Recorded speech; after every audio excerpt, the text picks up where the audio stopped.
बिहार में इस वक्त प्रेशर पॉलिटिक्स खुलकर खेला जा रहा है और एनडीए के अंदर जो कुछ भी हो रहा है, खासकर बीजेपी और जेडीयू के बीच में, वहां पर प्रेशर पॉलिटिक्स साफ तौर पे दिख रहा है। अब जेडीयू संसदीय बोर्ड के अध्यक्ष उपेंद्र कुशवाहा ने साफ कर दिया है कि विधान परिषद के 24 सीटों पर जो चुनाव होना है वो लोकसभा की तर्ज पर सीटें बटेंगी, यानी 12 सीटें जेडीयू के खाते में आएंगी और 12 सीटें बीजेपी के खाते में। और उसके बाद उपेंद्र कुशवाहा ने यह कहा कि जैसे हमारी सहयोगी पार्टी हम है, उन्हें हम अपने खाते से 2 सीट देंगे, वहीं मुकेश सहनी वीआईपी को भाजपा 2 सीट दे। यानी कुल मिलाकर कहें तो जेडीयू 10 सीट मांग रही है और बीजेपी के लिए घाटे का सौदा है, क्योंकि इस वक्त जो 24 सीटें खाली हुई हैं उनमें से 13 सीट बीजेपी के पास है और वहीं जेडीयू के पास 8 सीटें हैं। यानी एक तरह से देखें तो कहीं ना कहीं बीजेपी को 3 सीटों का घाटा है, वहीं जेडीयू को 4 सीटों का फायदा होगा। और दूसरी तरफ मुकेश सहनी और जीतन राम मांझी की पार्टी को भी 2-2 सीट का फायदा होगा। तो साफ तौर पे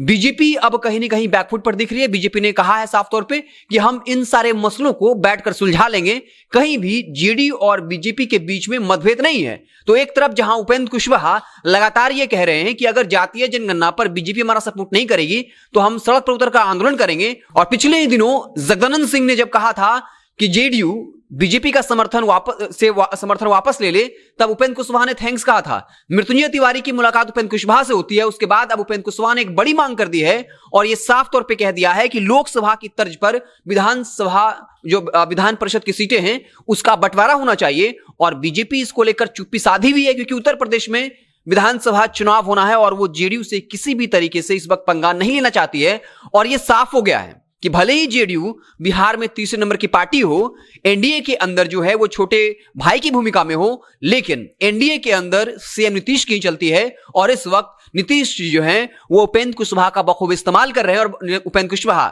लगातार बीजेपी को लेकर हमलावर हैं और जो मांग की गई है इस पर बीजेपी जो है उसने कहीं भी बगावती रुख अख्तियार नहीं किया और सिर्फ ये कहा है कि आपस में बैठकर मामला सुलझा लेंगे, ये हमारा आपसी मामला है। आपको बता दें कि कुल 24 सीटों पर एमएलसी का चुनाव होना है, जिनमें से हरि नारायण चौधरी, सुनील सिंह का देहांत हो गया था। उसके अलावा 3 विधायक मनोज झा, रितलाल यादव, दिलीप राय, ये 2020 में विधायक बन गए जो पहले एमएलसी थे, तो इनकी सीटें खाली हुई 5 सीट, और 19 जो है वो स्थानीय प्राधिकार कोटे वाला सीट था जो खाली हुए हैं। तो अब साफ तौर पे कहीं ना कहीं बीजेपी और जेडीयू के बीच में एमएलसी सीटों को लेकर जो है जो लड़ाई है वो तेज हो सकती है, लेकिन बीजेपी ने कहीं ना कहीं पूरे मामले को संभाल लिया है। बता दें कि पिछले दफे जितने भी बयानबाजी हुई, चाहे वो जीतन राम मांझी का ब्राह्मण को गाली देना हो या फिर लगातार जो है जीतन राम मांझी ये कह रहे थे कि हमारे क्षेत्र को 1000 करोड़ रुपए दीजिए, नहीं तो इसके परिणाम भुगतने होंगे। तो ये तमाम जो हथकंडे अपनाए जा रहे थे, बयानबाजियां हो रही थी, वो इसी 24 एमएलसी की सीटों के लिए हो रही थी कि उसे सीट दी जाए। वहीं दूसरी तरफ महागठबंधन में सब कुछ सेटल हो चुका है। बता दें कि आरजेडी को इस बार 10 सीटें बोनस में मिली है, यानी पिछली दफा जब नीतीश जी साथ में थे तब 10 एमएलसी जो की सीटें जो है वो जेडी को देनी पड़ी थी, लेकिन इस बार आरजेडी के खाते में 10 सीटें जो एमएलसी को बोनस में चली आई हैं, जिसमें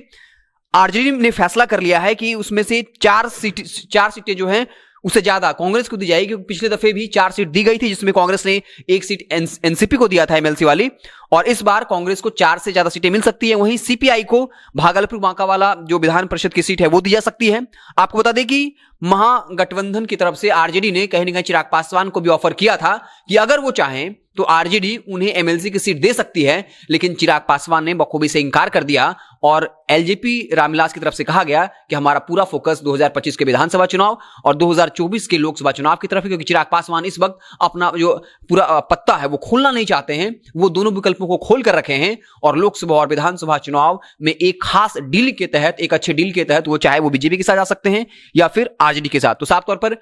विधान परिषद के चुनाव को लेकर बिहार की सियासत गर्म हो गई। उपेंद्र कुशवाहा ने साफ कर दिया है कि उन्हें लोकसभा के तर्ज पर आधी सीटें चाहिए, जबकि इस वक्त बीजेपी के पास 13 सीटें हैं, जेडीयू के पास 8 है, यानी जहां बीजेपी को 3 सीटों का नुकसान होगा वहीं जेडीयू को 4 सीटों का फायदा होगा। लेकिन फिर भी बीजेपी जो है वो आक्रामक नहीं है और साफ तौर पे कह दिया है कि ये हमारा आपसी मसला है और हम बैठकर पूरे मामले को सुलझा लेंगे, और इसका साफ असर उत्तर प्रदेश के विधानसभा चुनाव पर भी पड़ने वाला है। तो कहीं ना कहीं इस वक्त बीजेपी बैकफुट पर इसलिए है क्योंकि लगातार जातीय जनगणना का मसला हो या फिर विशेष राज्य दर्जे का मसला हो, जेडीयू और बीजेपी का अपना एजेंडा है, लेकिन लगातार उपेंद्र कुशवाहा जो है वो मोर्चा खोले हुए हैं और इस वजह से बीजेपी बैकफुट पर है, क्योंकि लगातार आरजेडी की तरफ से ऑफर किया जा रहा है, ये कहा जा रहा है कि खरमास के बाद बिहार में खेला होगा और इसलिए कहीं ना कहीं बीजेपी डरी हुई है कि अगर वो जेडीयू की शर्त को नहीं मानती है तो हो सकता है कि सीएम नीतीश पाला बदल लें और बिहार में